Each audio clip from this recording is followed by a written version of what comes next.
Tanan! I am trying to create a rigged out gimbal setup. Last time, in-unbox natin tong iSteady M7 gimbal ni Hohem.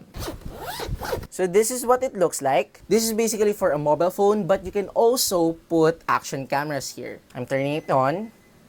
And there you go. Isa sa mga features nito ay ang AI tracking at nababaliktad rin to. So kung gusto mong nakaharap sa'yo yung AI tracking niya, pwedeng-pwede. Kahit solo content creator ka, hindi ka na mahirapan with the use of a gesture. It also comes with these feet. You can also detach this screen para kahit saan ka pumunta, nakikita mo pa rin ang sarili mo.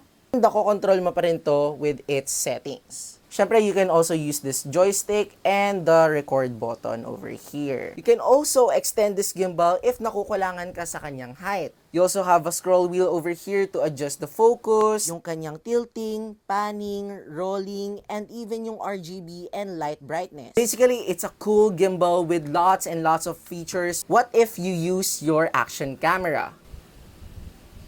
Tanan!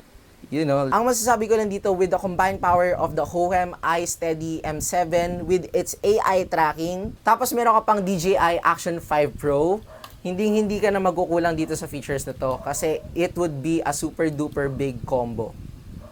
What do you guys think about this combination? Gusto nyo bang itry out sa mobile phones nyo? Or gusto nyo bang itry sa action camera nyo?